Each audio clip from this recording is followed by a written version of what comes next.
everybody. It's Dr. Cindy with the Positively Altered podcast. I am a chiropractic internist and nutritionist, and here we discuss everything health related. Today is going to be really fascinating because we are going to talk about how to tap into the inner parts of yourself. What does that mean? Well, I learned a lot today from the guest about what it meant for me and how we can incorporate some things to do that. So sit tight and take a quick listen to our commercial sponsors. We're going to be right back to learn how to do that.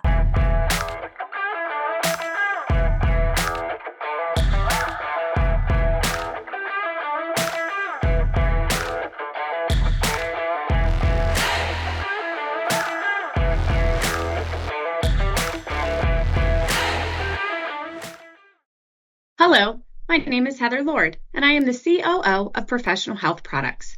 Cutting corners is an all too common practice in the dietary supplement industry. When my father founded Professional Health Products, he sourced the cleanest, most biologically active ingredients from around the globe. Today, that commitment remains, which is why the finest healthcare practitioners, like Dr. Cindy, have trusted us for more than 40 years. We oversee the entire process in our manufacturing facility, from sourcing and formulation to manufacturing and labeling. Today, we offer over 300 unique products that can be tailored to the nutritional and homeopathic needs of each individual. Most recently, we launched a proprietary genetic test, allowing our practitioners to get even more dialed in to their patients' health. To learn more about Professional Health Products, please talk to your practitioner or visit our website at phpltd.com. Today, your life is going to be altered. I'm Dr. Cindy. Welcome to Infinity. We have worked hard to create an electronic claims website that is simple and user-friendly. This is the public side. You can log into your personal web portal here. This is your dashboard. You can personalize it to your liking here. Our main focus has been to allow you to submit and edit claims as easy as possible. You will find our claims editor and claims processing is simple to use and straightforward. Our quick action bar is where you can find your most important information. Most of these icons will take you directly to the claims the number represents. You can easily view if you have any messages in your inbox of any unread alerts by looking for these blue numbers. To view the rest of our training videos to get the most of your Infinity experience, click this icon. We hope you find this web portal simple and easy to use. Thanks for letting us serve you.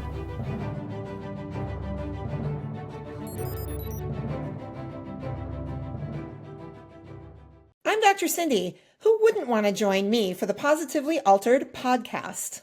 Hey, everybody, it's Dr. Cindy, and thank you so much for coming back after that commercial break. You know that our sponsors are really important to us. I have a friend here today who I have met through the old Impact 11, which was our speaking organization, and it was a great connection, and I'm super excited to dive into some really cool work. Welcome to the podcast, Tony Martignetti. Thank you so much for having me here. I'm looking forward to our conversation, Cindy. It's going to be a good time. It is going to be a good time, and I don't know what that means because I'm not sure where we're going to go, but we're going to try it and see what happens. Okay, yes. I'm going to hit you really hard. You make a statement that says you want to illuminate hidden brilliance through multi-dimensional thinking. So let's just get right to this. That's a hefty sentence, right? When I say it, I can't even say it clearly. When I say it, when I read it, I'm like, oh my goodness, what is Tony actually talking about? Can we take a couple of those words and break it down so that we can dive into what that type of work really means? Sure. I think a great way to start is to maybe talk about where this all came from for me. How did I get into this idea of illumination? And so if you're willing to, I'll start with the origin story. I'd love it. I was walking through a museum. I'm a museum nerd. I just love museums. And I happened to be walking through a museum in Salem, Massachusetts, near my house. And this one particular exhibit called All the Flowers Are For Me is it's this beautiful big black box that's hanging from the ceiling. It's intricately carved. It's got these really cool patterns, but there's nothing special about the box itself until you turn a light on inside of it. And so the light illuminates this box and creates a pattern that just gets shown all over the room. And all over your skin, because if you're in the room, you're just part of the exhibit itself. And just so amazing that it changed the way I was just feeling and the way I was experiencing everything at that moment. And so when I had this experience, I immediately started thinking, there's something about this that reflects us as individuals. We are those black boxes. We are, we have this beautiful, intricate things that are happening inside of us. And sometimes we just need someone to turn the light on and find out how to bring that inside spark outside. And when we do, we are illuminated. And that's where this hidden brilliance comes from. The problem is, we've been told all these things about what we need to do professionally. Our titles define us. And what we need to do is figure out how to bring that spark alive and reveal more of those hidden elements of ourselves and bring to the surface. So I'll just pause for a moment and say, does this make sense? I got to ask you a question pertaining to that got me really thinking in the middle of that explanation. And you made the comment about someone illuminating. How screwed up are we as people that we wait for something else or someone else to actually create that illumination versus looking inside ourselves to create the brightness? I love that you say that, because it's exactly it. I mean, sometimes we don't see our brilliance, and because we are often always thinking about looking at other people and saying, oh, they're doing so much better than I am, or they've got this thing, something special about themselves, but we don't spend enough time doing the unearthing of our own brilliance because we live in it, right? And I don't necessarily think that's a good thing or a bad thing. We need other people. We need people to reflect back at us what they see. And so I think in many ways it's good to be able to be in relationship with other people who start to see, what do you see about me that I don't see? And just going on exploration together of saying like, well, where have I been at my best? Where have you seen me at my most aliveness? And that is part of the exploration. I think that's a pretty scary thing to ask people to do of others, though, right? Like, yeah, because we might be told the truth if we ask. Yeah. I mean, and that's a good thing for us to be able to hear. I mean, sometimes we need to hear the raw truth, especially if it's from somebody who we trust. I mean, I think that's what you should be careful about. You're not going to ask somebody who's your sworn enemy to tell you the truth, because you're not going to like that for sure. So, right. So start with people you trust. Yeah. So that might be a great exercise for our listeners, is really just to ask the person they care about or trust the most to illuminate them back by asking what they see and what sort of brilliance they recognize. Yeah. And I'll just, to kind of double click on this, is that sometimes we have to go and look at like, what are the things that I've done? What are some hobbies that I've had, and I've just kind of said, oh, that's no big deal. That's the thing that we often overlook. And I can share some examples of just to illuminate this a little more, to use illuminate one more time. Let's see if you have a word count. Maybe people are making a drinking game of some sort. I love that. I'd rather hear illuminate a bunch of times than so we'll use that as we move forward. I don't know, we might be at 4 or 5, or maybe we'll start counting from here on out right now. I'll do little tags and we'll have a contest. But yeah, just to share a quick story. I mean, I think one of the best examples I've seen is when I had a client who came to me and she said, I've been asked to work on my executive presence, and it's the classic example of like, and how do I show up better at work? And I said, well, tell me more about, last time you felt most connected to the work that you're doing. And she paused for a few moments, and eventually something came up. She's like, well, the last time I really felt alive was when I was dancing. And I'm like, say more. So as we talked, she said, I used to dance professionally. It was part of what I did before I got into my tech career. And so she stopped dancing because she had an injury and just sidelined that entire part of what she was doing. I said, well, maybe the dancer is not gone. Maybe it just needs a different stage. And what are the things about your dancing that you remember that you can, you learned from that part of you? And so she started to talk about choreography and the ease and flow that she had embodied, and so many things we started to unearth. And I said, well, what happens if you bring that into your role as a leader? So she started to slowly but surely embody that in the work. And now, I should say, I haven't checked in with her for a bit of a while, but when she shared back the things that she did learn, she said, I feel more confident. I'm actually presenting differently in the boardroom, but also with my team. I'm actually checking to see that we're actually moving through meetings differently. A lot of the language she was using was different. So this is an example of embodying a different identity and bringing it in to your current title. I love that, because sometimes we feel like the joy is lost as a result of something we had to give up, instead of taking the joy that we got from that activity and figuring out how to really transfer it into the next phase. 100%. As I often say, there's Ken Wilber is a existential philosopher of some sort. He says this word: we transcend and include our past.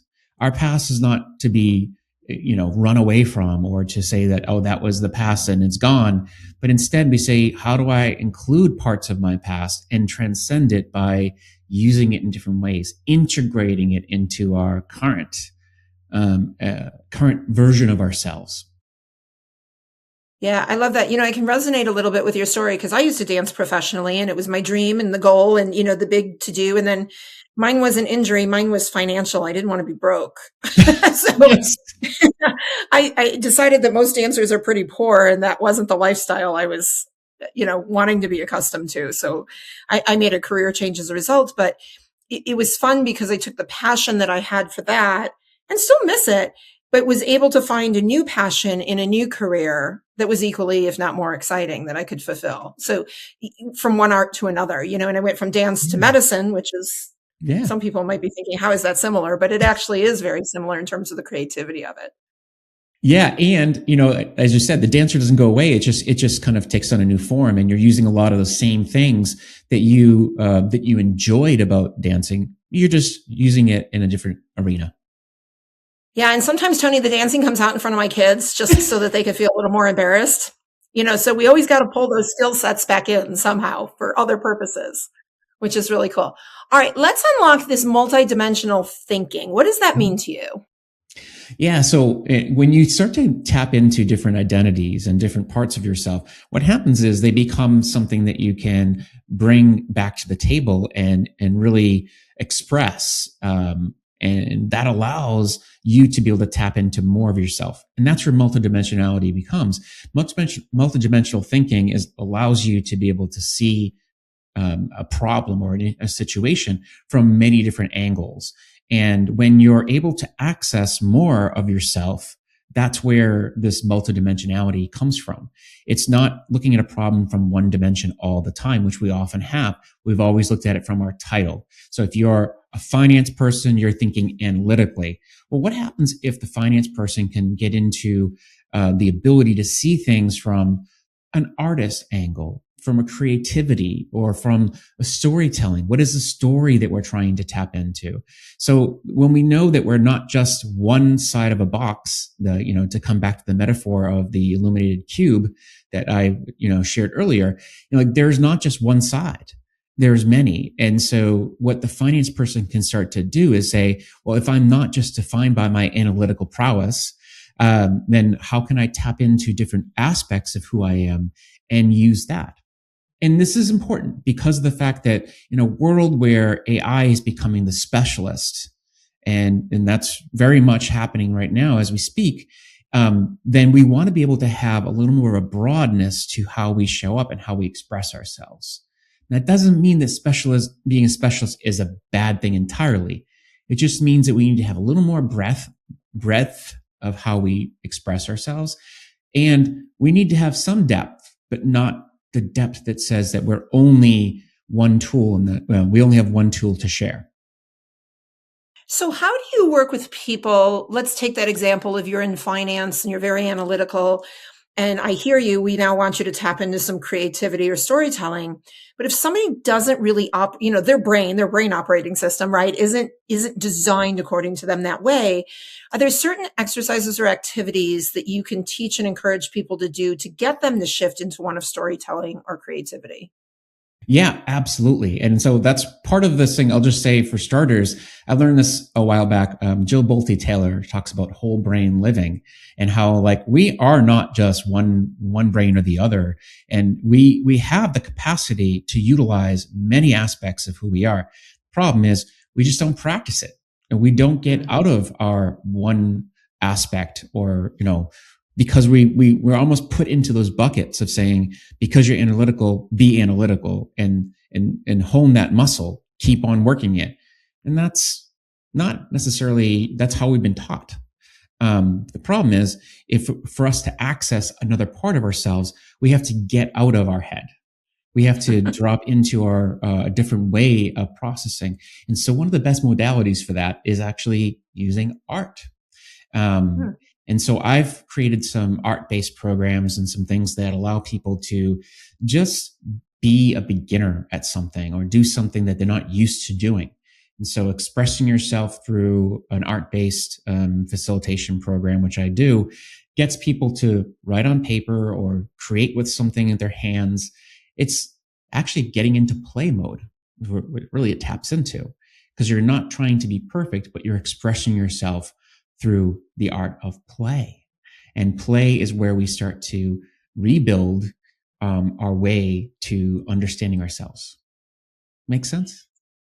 Oh, it makes perfect sense. But you hit on something that is so important for me and really trips my curiosity. And that is, you look at children, right? That art of play, they're so brilliant at it, and it's the joke, we can buy them $1,000 worth of toys. And my daughter will probably laugh if she hears this podcast, but, I'd catch her in the backseat of the car with her 2 fingers, and, they'd be little puppets, and they'd be talking to each other, and they'd each have names. And I'm like, what are you doing? Right. And she could spend hours. She's not crazy, by the way, but she could spend hours like talking to each other in the backseat of the car on a long car ride, because she lived in that space, right, of creative play, where she didn't need all the extraneous things in order to feel validated, to be illuminated in creativity.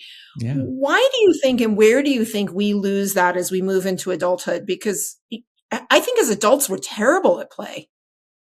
100%. I couldn't agree more. I mean, that's, I think about this from 2 angles. I'll just share, this is I have my own podcast, The Virtual Campfire. And one of the things that I explore there is people's stories to getting to where they are through what I call flashpoints.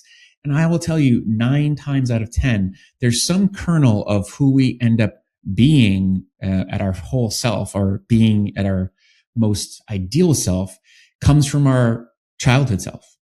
This element of who were we when we had no expectations of what it is that we needed to do. There was no responsibility or accountability. We just played. And there's so much about who we end up being in that childhood self. And along the way, responsibility, expectations, peer pressure, all the things get layered on top of us, and the shoulds. That has us feeling constricted and feeling like we have to do the things that our professional self is telling us we need to be and do. And then life just kind of stops us from being the ideal person that we want to be. Yeah. And don't you think we put those restrictions on ourselves? I mean, I'm not sure that they really come from anywhere other than our own messaging.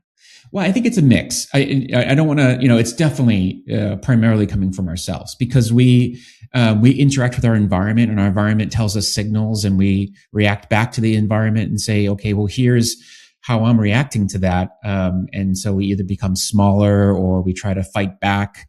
And there's so many things that are happening in there. So for sure, it's us. But I think there's also influences in our family dynamics. I mean, I don't know how many times, for me, I grew up in an immigrant family where the idea was you work hard, and that's how you get you get rewarded. That's how you find value in this world, is because, it depends on how hard you work. Well, the problem is that when you over-index on working hard, burnout is inevitable. And So you have to figure out how to work smarter. How do you figure out that balance? And so there's a lot of things that we need to unlearn along this path of getting where we are.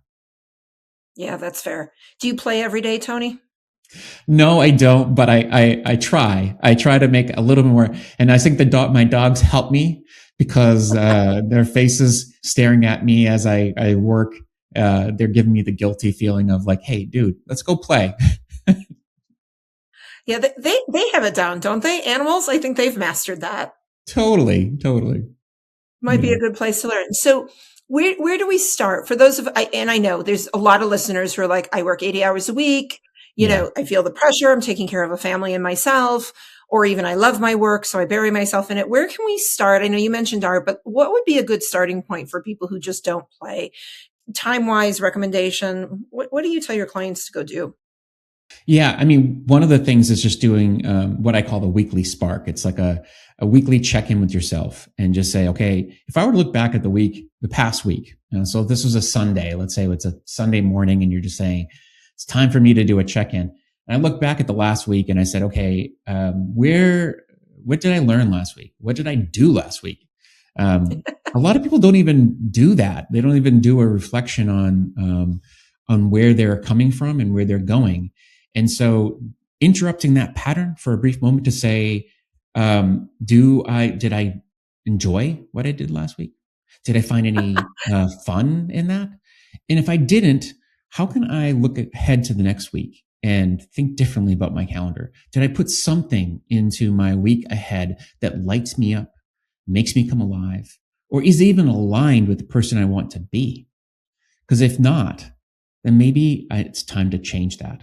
And it doesn't mean you have to completely reconfigure your calendar, but it's like change one thing.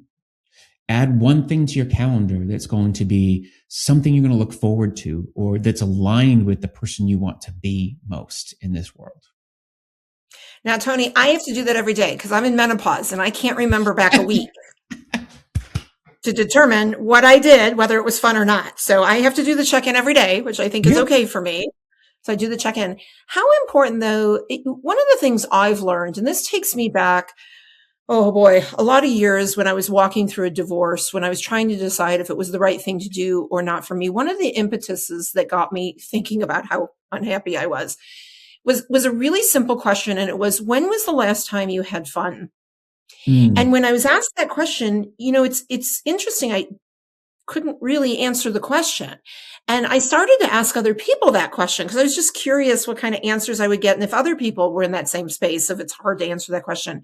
And one of the things that I learned is that a lot of people associate fun with big events, the vacation, the big party, the promotion, right? Instead of the like, this is awesome just having this conversation with you today, right? Or my workout was, better than it was yesterday.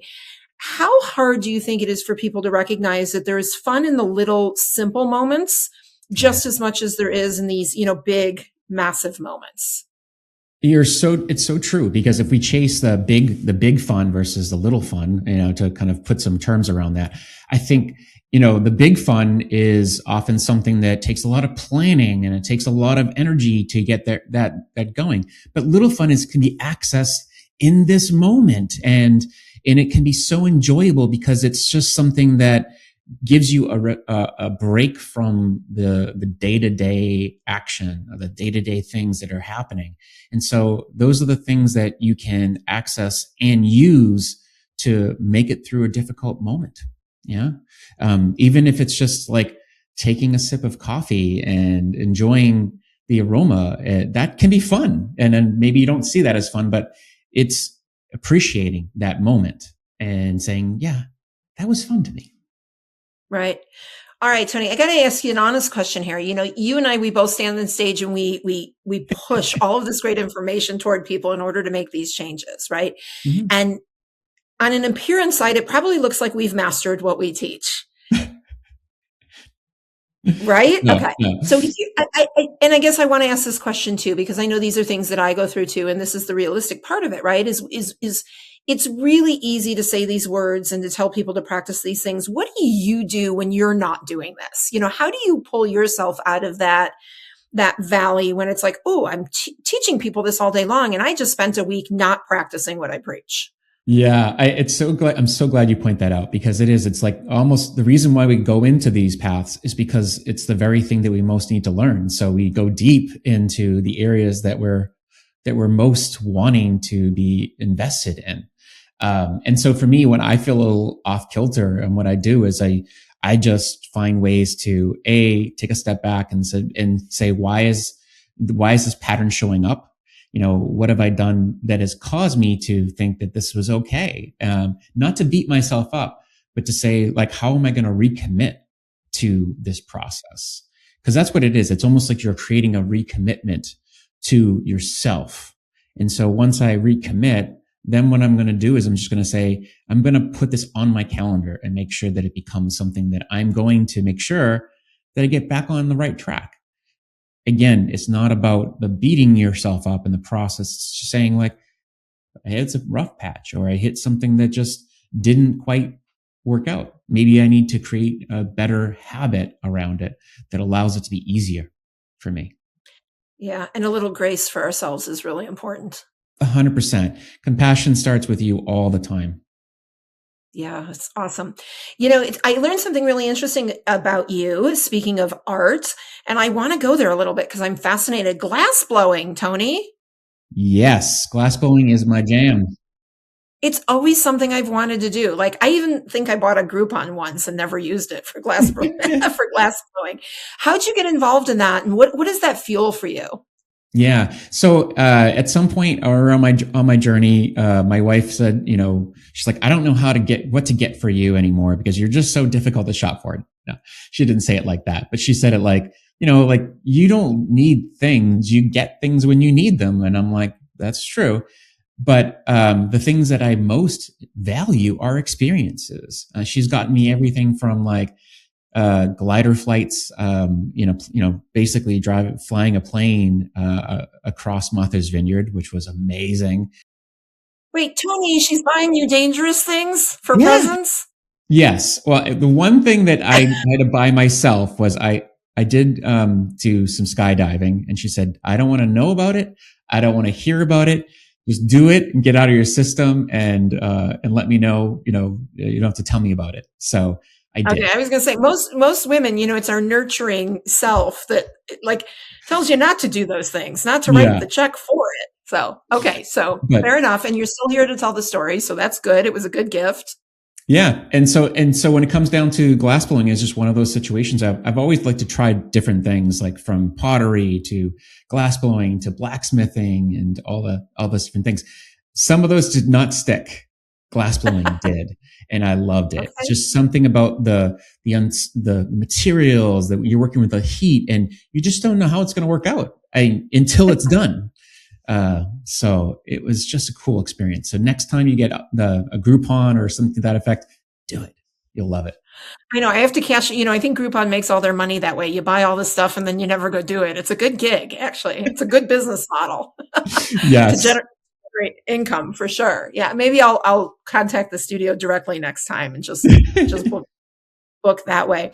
But I love that. So do you find, now that you found this love, is that artistically a really good outlet for you? Like, do you turn to that when you're not feeling illuminated in order to get recharged?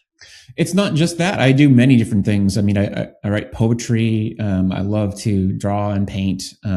So for me, it's just the multitude of different expressions that I can get into. I just love to be close to art, period. Mm-hmm. And I think whenever I can be, and that's why I always talk about museums, is because there's something about expression, and whether it's my expression or other people's expression of themselves, that really makes me feel alive. Yeah. Have you ever been to that Meow Wolf Museum? Have you visited one of those? Yeah. I went to the first. What a strange, right? Strange, wonderful place. Yeah. Yeah, it really is. I mean, and they've really changed the game in terms of how immersive experiences are being done nowadays. And so they were the early, I'd say the early days of how that showed up. And now they're popping up everywhere. So.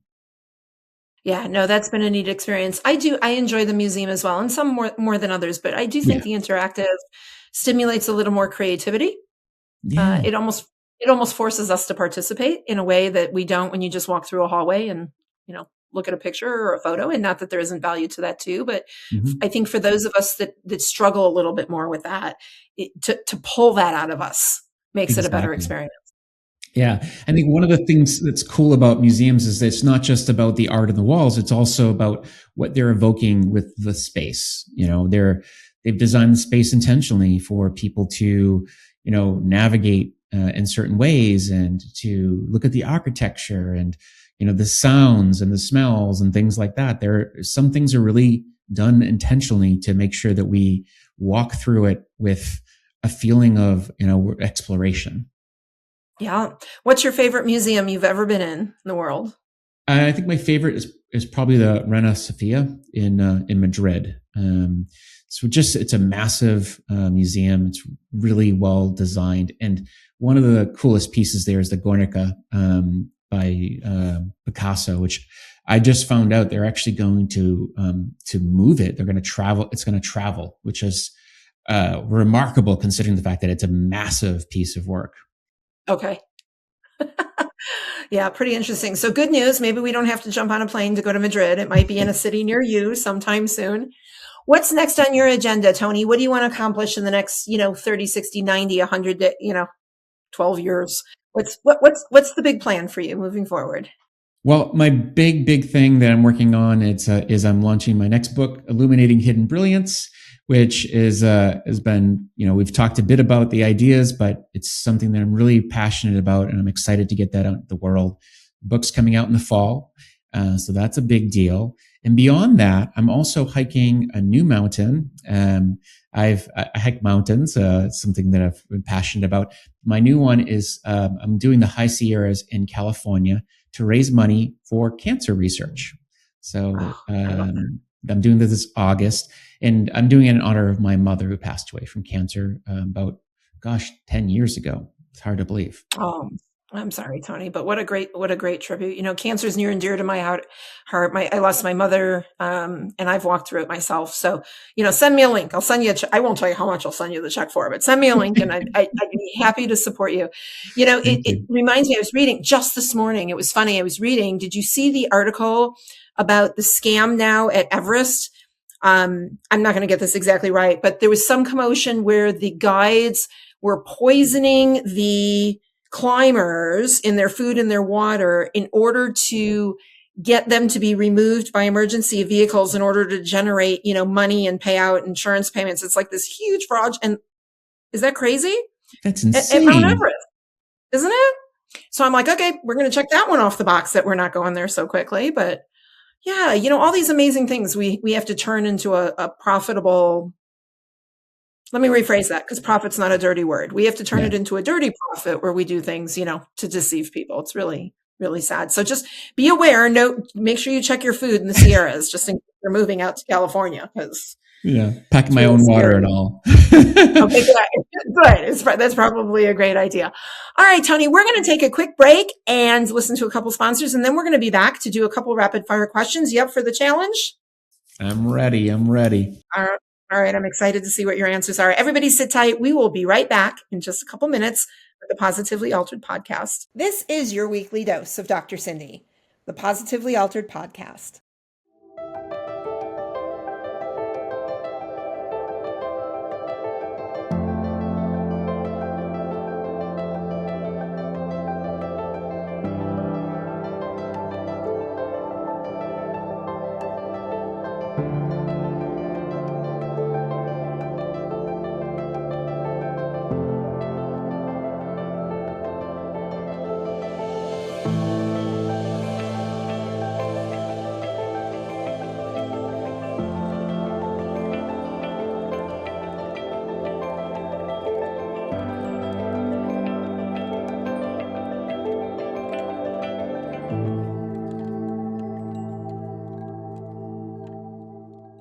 Stop.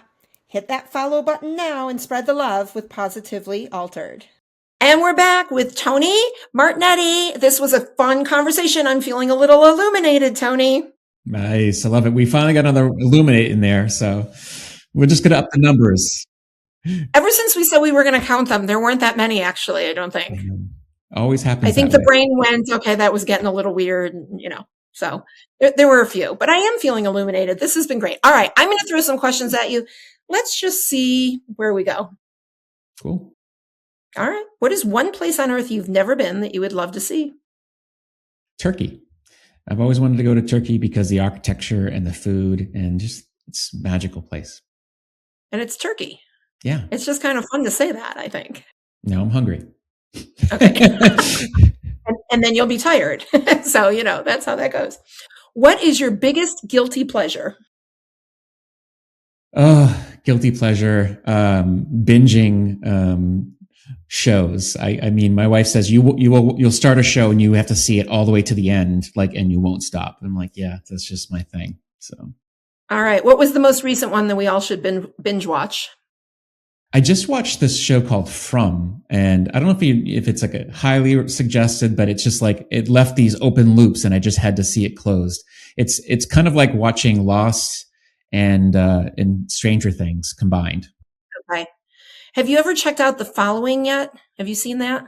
No. Is it good? So I started, it's so morbid that it's like a bad car accident. You know what I mean? Like it's so morbid and so disturbing that I watch it and I go, this isn't like, I shouldn't even get these messages into my brain, but I have to keep watching it because it's so disturbing that I have to finish it. So I'm not sure if that's a great recommendation either, but that's been my latest binge watch for sure. What is the weirdest food combo that you eat? That's a good question. I don't know if I have anything super weird, but I would probably say, I don't think there's anything too weird. Probably eating chocolate chip cookies and pizza. I mean, those two things go well together, not in the same breath, but in the same meal. Well, you might have to try that then for the sake of the podcast, is crumble the cookies on top of the pizza and see if you've discovered something unique. Yeah. So we with that question, Tony, at the end of the year, we were going to do a podcast where I have to try some of these crazy combinations that people eat. Maybe I'll pull you in for that since you didn't have one. And we can discover more together. Now I'm feeling like I should do more weird combinations. That's going to tell my radar. See, there's a new art project for you. Mm-hmm. More play for later today, Tony. All right. You can only keep 3 apps on your phone. What 3 do you keep? Oh my gosh. Spotify, my calendar, because I'd be screwed without that. I think the last one would be my photos. I mean, you got to have photos. So those 3. Okay. I don't think anybody's ever said that, which clearly means they're not that important to most people. Yeah. I'd like to see people, especially loved ones. Yeah, no, I think that's great. All right. If you were to create a new holiday, what holiday would it be and what are we celebrating? Oh, my new holiday would be Exploration Day. And it would be about getting people out of their offices and out of their homes to just get out and explore. And you don't have to go too far. You just got to go out and explore your backyard, explore your neighborhood, explore new countries, whatever.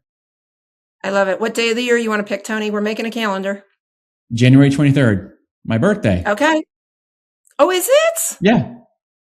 Oh, excellent. So it's a perfect day. So Tony's birthday / Exploration Day. Mm-hmm. It's going to take up the entire square on the calendar. So don't schedule anything else because there's only room for play on that day. How's that? Love that. I love it. And lastly, Tony, what was your favorite thing about doing the podcast today? Well, besides you and the questions you were asking, I just loved the questions around play because it is such an important part of this. It's just one aspect of the overall arch, but I think it's such a great exploration to get into of this idea of play as the gateway to really getting to your true self. I love that. Tony, how do we find you, follow you? When the book comes out, we'll definitely tag it. But in the meantime, let everybody know how we can stay in touch.